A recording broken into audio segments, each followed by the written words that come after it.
if you think about it from the lens of what Islam actually is, if you were to subtract from Islam all of the things that male supremacy teaches that go against its divine supremacy and soul-centered manhood, leadership, taqwa-centered masculinity, femininity, and taqwa-centered accountability for men and women, what's left?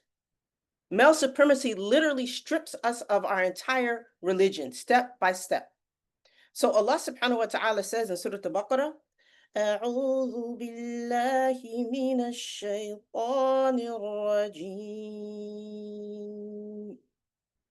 يا أيها الذين آمنوا ادخلوا في السلم كافة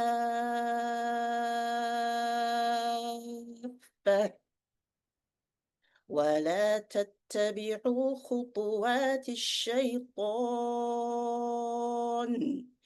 إنه لكم عدو مبين.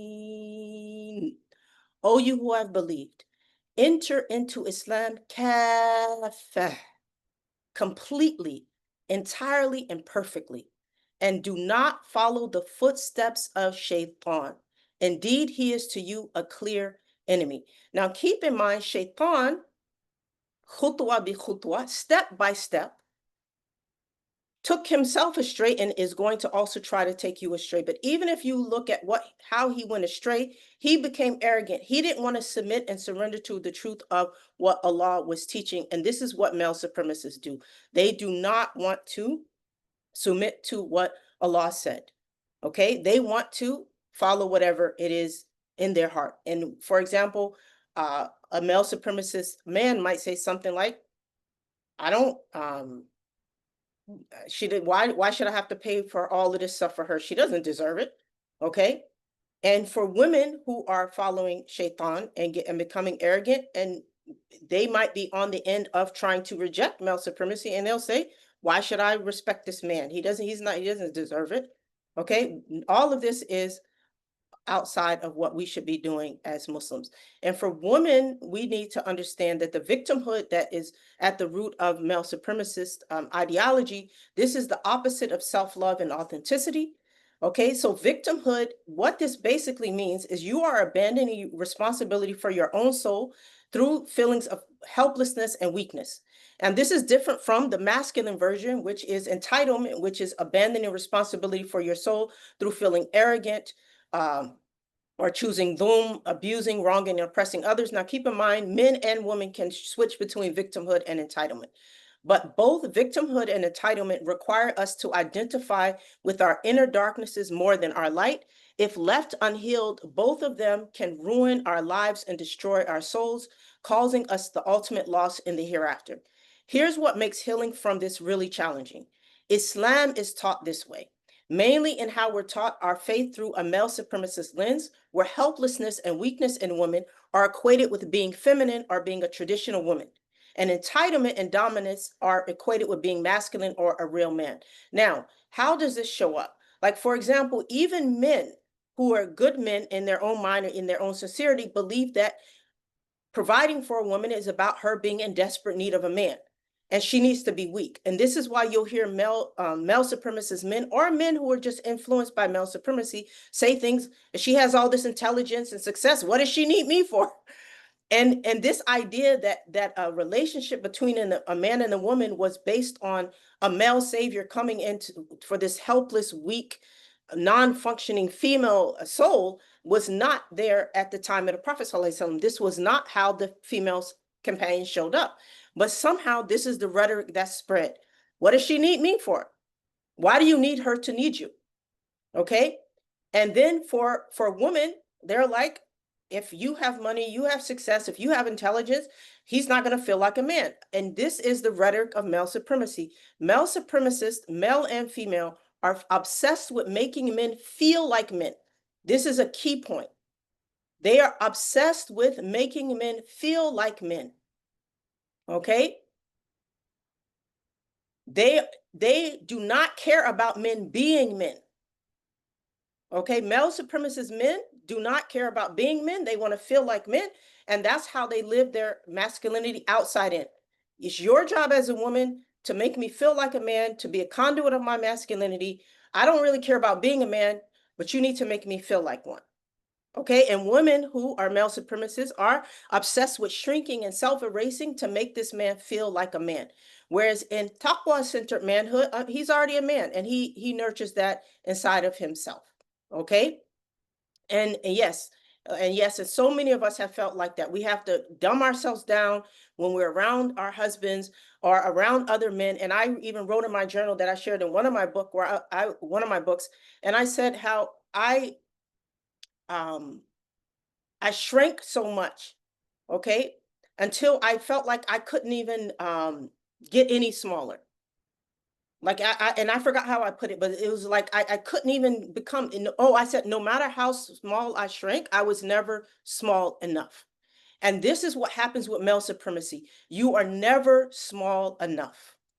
Okay, another sister saying I was raised with the idea that I had to dumb myself down, and this was amongst non-Muslims. It's taught like male supremacy is the Western model, by the way. So this is going to be very much uh, widespread even outside of the Muslim circles, because technically speaking, in the way it shows up today, we are imitating the Western mindset and model of religion. And whenever you find this, you will find that no matter how much you sacrifice, as I talk about in the book, Male Supremacy 101, it will never be enough. A male supremacist man, he doesn't know it, but it's like just an empty black hole inside of him where he's looking for manhood outside of himself. And until he takes accountability for himself, he will never find it. But all of this is a lot to unpack and purify from our nafs. And this is dealing with our inner self and nervous system once we're committed to doing the inner work. But Allah subhanahu wa ta'ala is our helper. But just to give like a couple of things from the book, so you can see the difference. We have the male supremacy, which is the Western model of religion, and we have divine supremacy, which is the Islamic model of religion. Okay, and the sister saying these Western ideas are permeating into Muslim thinking, and it is not feminism, but this is male supremacy, even amongst so-called sheikhs. Absolutely, absolutely, it's very widespread. It's very widespread, and it's the standard, by the way. It's the exception. I have seen, I think I can count on less than one hand how many sheikhs and men in the public space I've ever seen speak out against it. Less than one hand. And I'm talking about in my life. In my life. Okay, and I'm 49 years old. Okay, so, and I was raised in a Muslim family. Okay, so in the Western model of religion, which is male supremacy, it is man-centered, and pleasing men is at the center of the human soul. In divine supremacy, which is the Islamic model of religion, it is soul-centered, and pleasing Allah is at the center of the human soul. In male supremacy, your life purpose, especially as a woman, is serving and pleasing a man. And for a man, it's serving and pleasing himself and making sure everybody gets with the program. Okay? With divine supremacy, your life purpose is serving and pleasing Allah. And male supremacy, now keep in mind, a lot of this happens on a subconscious level, and many of us don't realize this until we are already drowning in it, and it's causing so much harm. Men, in male supremacy, men take priority over Allah. Husband comes first, then Allah. So basically what you're taught in male supremacy is that serving and pleasing your husband is the path to pleasing Allah. So a woman's husband acts as an intermediary between her and Allah, as she has no access to Allah without him. However, in divine supremacy, Allah takes priority over men and all creation. Allah comes first and then your husband. So serving and pleasing Allah is the path to serving and pleasing any of his creation, whether your parents, your spouse. And some people think this is a minor point, but this is very serious. What this means is if I am worshiping Allah and fearing Allah, if I'm married, I'm obviously going to fulfill my duties to my husband. How this becomes clear that this is Allah and not my husband is that if my husband asks me to do something that I know will harm my soul, even if he sees no problem with it, I draw a line. But male supremacists will tell you, you should obey him even if it harms you, and Allah will reward you. I saw a man, I'm sorry, not I saw a man, he emailed me telling me, this is a community leader, by the way, saying that a woman has to follow her husband in everything, even if it harms her, and even if he takes her life. He literally said this, even if he unalives her. And he used the example of Asiya, which was completely wrong, the wife of Pharaoh, and said that this is why Allah loved her so much, is she was willing to obey her husband even if it took her life. But she was actually obstinate, and that's why he took her life. Okay, so male supremacists will also talk about, like, again, that bowing to the husband, making such to the husband in a way where they're implying worship, whereas actually the meaning of it in that hadith, if it's even authentic, because there's difference of opinion, it was about gratitude. It wasn't about worship. And because it can be confused with worship until the end of time, this was removed. Yeah, a lot of people would say they, when I tell some of the stories that I've had with imams, sheikhs, and community leaders, they'll say, report them to who? Report them to who? I mean, to his teacher who told him that. I'm not trying to make fun of what you're saying, but I'm saying that report them to who? You know? Okay, so male supremacy also teaches, as I mentioned earlier, and this is a very important point, and this is what a lot of men don't realize. Like, a lot of men who are influenced by male supremacy define their manhood by how well they can control their wives and keep their family in order. This is so bad that there are men who don't even pray and read the Quran, who will marry a woman who prays and reads the Quran, and he thinks he's on the path to Jannah. Okay, this is also why a lot of men will talk about, if you're giving away your masculinity if you let your wife do this. Okay, this is male supremacist language. Okay, divine supremacy talks about boundaries. Okay, whereas male supremacist talks about what they let people do.